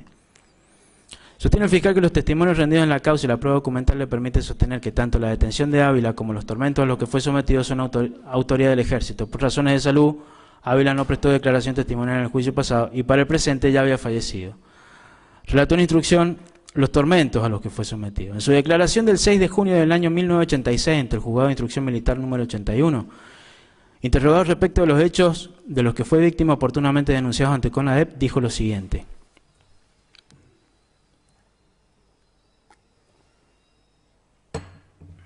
que en virtud de haberse hallado durante el periodo de privación de su libertad vendado, es por esta causa que no puede aseverar ni juramentar bajo ningún concepto qué personas fueron las que procedieron a mantenerlo detenido, siendo totalmente imposible su reconocimiento a la fecha. Luego dijo que, de acuerdo a lo anteriormente manifestado, no puede aportar ninguna información o datos al respecto de su denuncia primitiva. Por otra parte, teniendo en cuenta que esta defensa no ha podido contar con la presencia de Ávila a los fines del debido control de la prueba testimonial establecido en función de las garantías constitucionales que se fundan y convergen todas a su vez en la del debido proceso, todo lo dicho por Ávila, valorado por la Fiscalía en dirección incriminatoria hacia mi asistido, carece absolutamente de entidad probatoria, en virtud de la certeza positiva necesaria para fundar una eventual condena, por lo que vendría a constituirse en un mero indicio. En razón de ello, y de que, como dije, no emergen de las constancias analizadas autoridad y participación en los hechos que tuvieron por víctima a Ávila de mi asistido Cardoso, solicito también su absolución en estos hechos. Respecto del caso número 21, Carlos Enrique de Anzón, el acusador público sostuvo que de la prueba testimonial producida e incorporada en el primer megajuicio, también incorporada a este debate por lectura, y de la documentación obrante en la causa, permite tener por acreditado que Carlos Enrique de Anzón, que se habría desempeñado como dirigente estudiantil de los 17 años, había militado en el Partido Comunista, donde fue secretario político de la Federación Juvenil Comunista, fue víctima de la represión que tuvo lugar durante el último gobierno de facto. Concediendo con el temperamento fiscal, coincidiendo, puedo asumir que la documentación que cita al tratar este caso en sus alegatos, de hecho tiene la relevancia suficiente para acreditar que fue víctima de la represión que tuvo lugar durante la dictadura. Lo que no se puede permitir, y porque no lo autorizan elementales normas de respeto a las garantías constitucionales en un juicio penal, es que con dicho plexo probatorio se pretenda acreditar responsabilidad penal por esos hechos sin demostrarse acabadamente con certeza apodíctica que en este caso Daniel Eduardo Cardoso fuera autor o coautor de esos mismos hechos, bajo cualquier teoría de imputación que se pretenda, por lo que también en este caso surge clara su inocencia y por ende, en consecuencia, solicito su absolución. Pasamos al caso número 22, Juan Carlos Rodrigo. Sostuvo el Ministerio Público Fiscal respecto de Rodrigo que los delitos de los cuales resultó víctima surgen de la prueba rendida en el anterior megajuicio, la cual se encuentra incorporada a este plenario. En efecto, de los testimonios rendidos y de la prueba documental incorporada, surge que Juan Carlos Rodrigo, quien al momento de los hechos participaba del Centro de Estudiantes de la Facultad de Ingeniería y estaba afiliado al movimiento de la Unidad Reformista, fue detenido en la noche del 8 de abril del 76, en su domicilio por un grupo de 5 o 6 oficiales del ejército a cargo del teniente del Torquio, los que ingresaron al domicilio en forma violenta, lo apuntaron en la cabeza con una arma, revisaron la casa y lo llevaron detenido a la casa de su amigo Enrique Velasco. Para ello luego se citó el expediente 4448 bis contra Juan Carlos Rodrigo por infracción al artículo 189 bis, tercero y quinto párrafo del Código Penal, donde efectivamente al foja 1.2 obra la declaración de Juan Carlos Rodrigo en el RIM 22 ante el teniente Eduardo Daniel Cardoso, de fecha 28 de abril del 76. Ante esta afirmación incriminatoria, la Fiscalía debe agregar que a fojas 3054, Rodrigo reconoce que por tenencia de armas de fuego sin declarar, se le hablaron actuaciones judiciales en el Juzgado Federal a cargo del doctor Gerarduzzi. Es en estos autos, 4448 bis, el funcionario policial Sixto Alberto Carvajal declara que le fue imposible ubicar los domicilios donde Rodrigo declara que le arreglaron el arma de guerra y donde le tornearon el molde para fundir balas. A fojas 46 y 47 el juez federal le recibe declaración indagatoria en fecha 9 de junio del 76 y en la misma no denuncia los tormentos que después de 37 años falsamente afirma haber recibido. A foja 47 vueltas ratifica ante el juez federal lo declarado ante la policía de San Juan sin mencionar haber sufrido delito alguno durante su detención.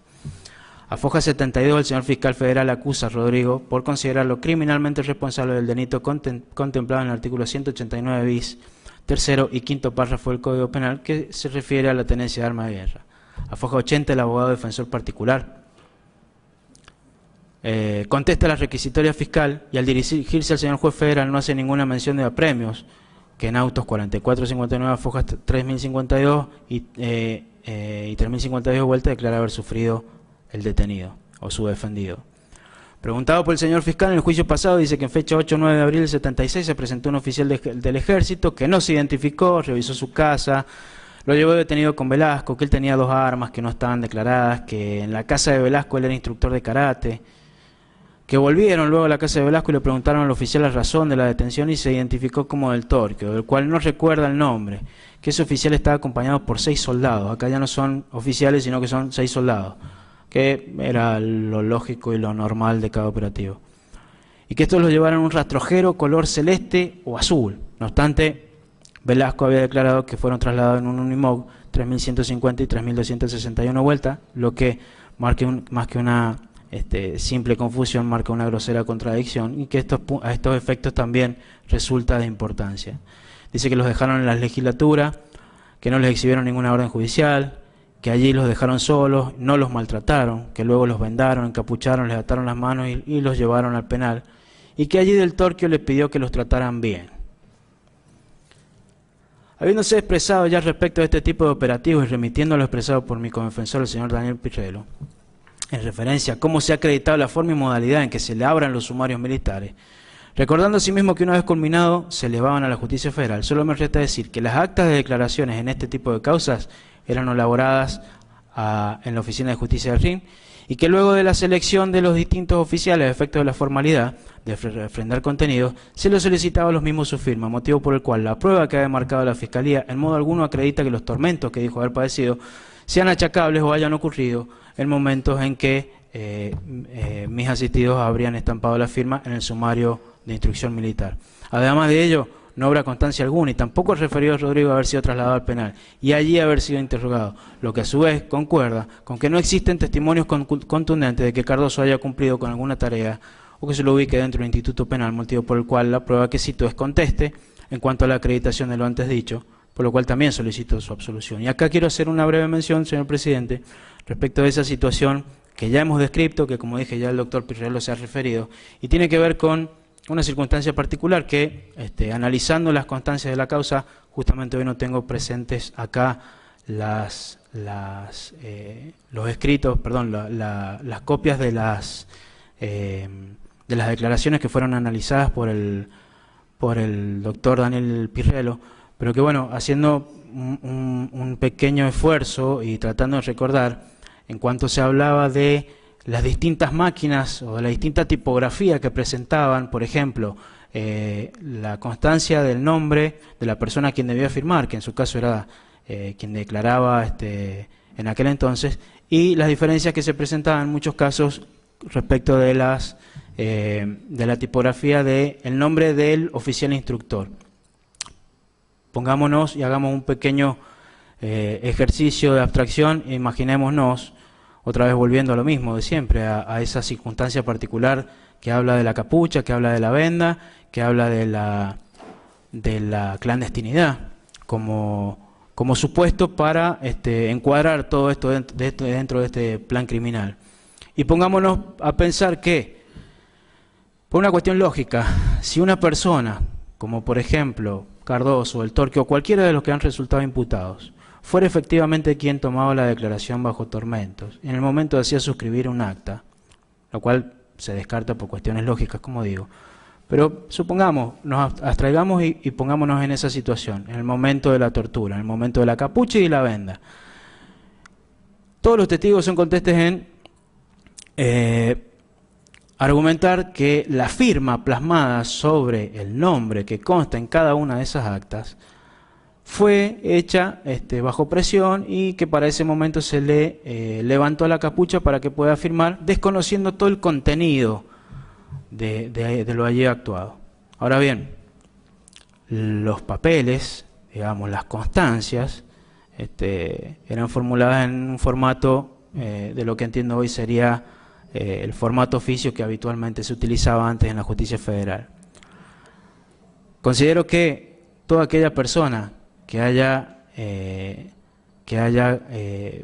tenido la necesidad de la firma del detenido, en ese caso, encapuchado y vendado, habría al menos, y digo habría porque no tenemos una constancia que así lo haya dicho, habría al menos,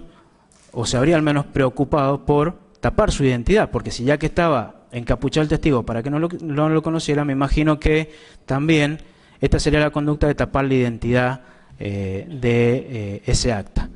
Esta circunstancia, salvo un caso puntual que la verdad que no lo tengo en mi memoria en este momento, no ha sido relatado por ninguno de los testigos. Los testigos se han dedicado a decir que ellos lo único que pudieron ver era el lugar en donde constaba su nombre, que ahí han firmado y se han encargado específicamente de desconocer lo actuado. Pero nada han dicho respecto del oficial que terminaría actuando como instructor o como sumariante en cada caso puntual en que se tomaba esa declaración. Ahora, si esto lo cotejamos con muchas de las constancias también que hablan de ciertos aromas, ciertas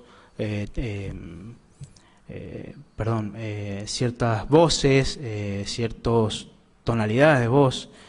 en la sala de tortura, y también lo corroboramos con cada una de las declaraciones que han dado durante los tiempos, tanto Cardoso como el Torquio, como cualquiera, como también el propio Arancio, nos da la pauta de que estas personas que finalmente terminaban figurando, como lo han dicho ellos, han sido seleccionadas posteriormente por la autoridad a fin de refrendar las actuaciones allegadas, y que ese nombre y esa actuación y esa firma se han dado en un momento bien posterior. Si no, no se coincide, o sea, no coincide, o al menos alguna de estas personas podría haber sido identificada en el mismo momento al leer el imputado de aquel entonces el nombre estampado en ese acta, y esto es lo que viene a explicar también, como dijo el señor del Torquio, que ese estampado de ese nombre es la tipografía distinta que se realizó después en oficina del RIM 22 a los efectos de otorgarle formalidad a ese tipo de actas y continuar así con la instrucción militar para luego elevarlo a la justicia federal. Habiendo hecho mención de esta circunstancia particular, debo seguir con el caso de Daniel Illanes, que es el caso número 23. Según las constancias del juicio anterior, fue detenido por personal de policía de la provincia.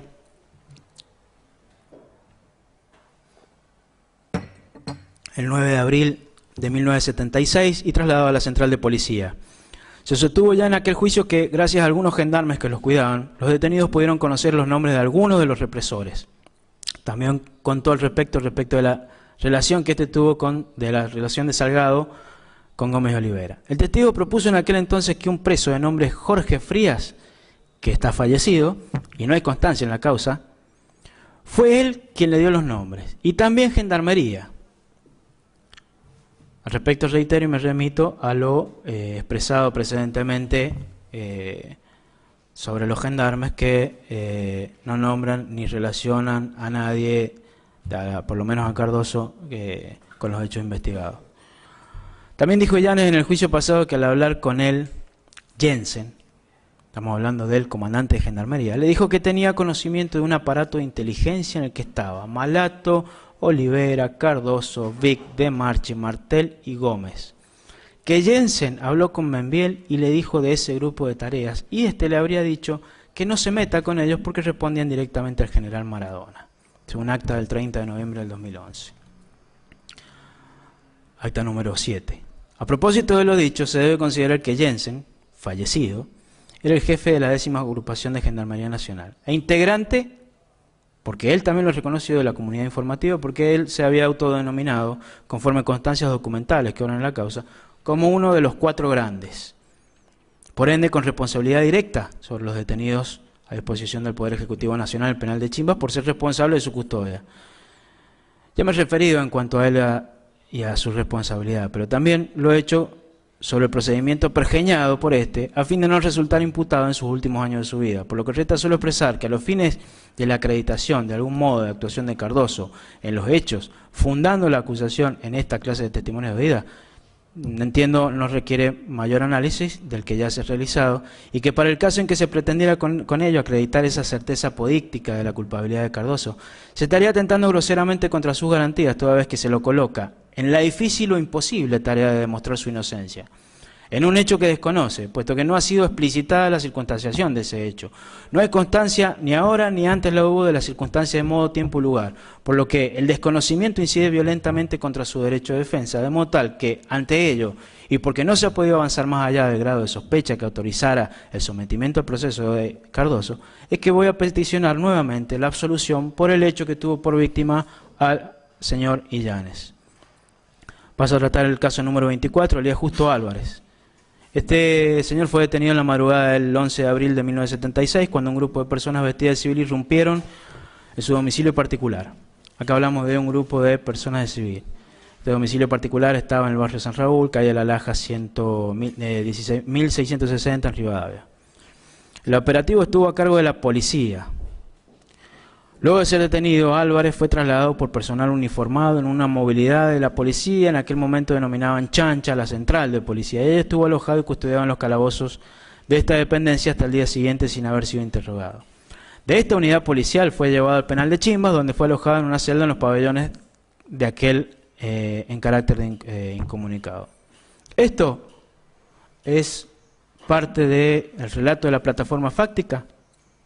y del material probatorio valorado por la Fiscalía a los fines de la acusación y pedido de condena de Cardoso. Esto, así como se ve, es todo lo que tenemos. Esto es, como dije, a criterio de esta defensa, prueba de el día de la detención, prueba de los lugares en los que pudo haber permanecido, pero nada, absolutamente nada tenemos respecto de algo que nos ubique a Cardoso dentro de ese plan criminoso, que lo hubiese tenido por víctima a el señor Álvarez dentro de ese plan criminal, ni tampoco se ha probado cuál ha sido el aporte de Cardoso en estos hechos. Posteriormente tratamos el caso 26, bueno, conforme ya lo vengo haciendo, obviamente solicito la absolución de Cardoso en ese hecho. Respecto al caso número 26, decía, se trata de José Nicanor Casas. Según la Fiscalía, en relación a los hechos relativos a la detención, que es objeto de este debate, José Nicanor Casas fue aprehendido el día 20 de abril del 76 por efectivos de la Policía de San Juan en la vía pública, en horas de la noche, seguidamente conducido a la central de policía, específicamente al D2, donde aparentemente habría sido interrogado y siendo luego trasladado a los calabozos de este lugar, permaneciendo detenido por el término de 2 días, según consta en actas de debate 16, 17 y 19. Dijo luego el acusador que con relación a los intervinientes en las torturas llevadas a cabo a los detenidos, Casas refirió al Ejército y Gendarmería tuvieron problemas en el penal de Chimbas, que cree que el Ejército les reclamaba a Gendarmería porque les daban mejor trato a los presos políticos, que a raíz de eso un sargento de Gendarmería de apellido Astudillo les dijo quiénes eran los torturadores, señalando que eran Cardoso, Malato y Olivera, que también supo que torturaban de Marchi y Gómez, que de todos ellos vio al imputado Olivera y Martel, que como dijo anteriormente tenían información de que el teniente Gómez estaba al frente del penal. Cuando vio a Olivera en el pabellón expresaba físicamente como que tenía poder, como que era el amo y señor de sus vidas, que Del Torquio también estaba vinculado a las personas que nombró anteriormente como perteneciente al grupo de tareas, que en la misma situación se habrían encontrado Gómez y Vic. Como se ve, había que nombrar a todos y bueno, cumplió con la función. Al respecto, me remito a lo expresado al principio de estos alegatos, en el punto en el que se ha tratado las fuentes de conocimiento de nombres que aportara Casas, y solo debo agregar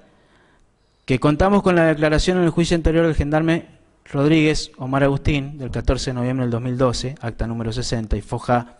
2539 de la causa Bustos, y este no hace referencia a nada de lo expuesto por Casas. al resto de los oficiales y suboficiales de gendarmería que han cubierto servicios de guardias en el pabellón 6, no se les ha tomado declaración en el juicio anterior, pero por lo que se cuenta, con sus declaraciones de instrucción agregadas como prueba documental, en la que, como ya dije, no hay mención alguna de esta particular forma de proporcionar identidades, vemos que existen las declaraciones de Santiago Hoyos,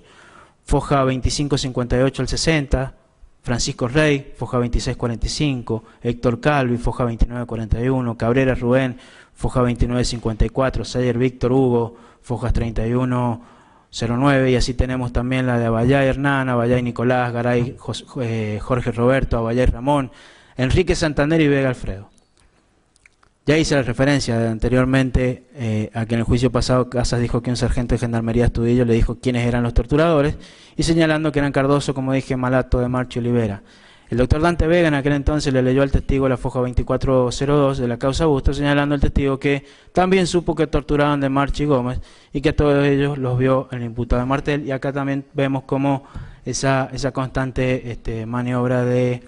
leerles declaraciones interiores para salvar contradicciones y con el paraguas, bajo el paraguas de refrescarle la memoria al testigo.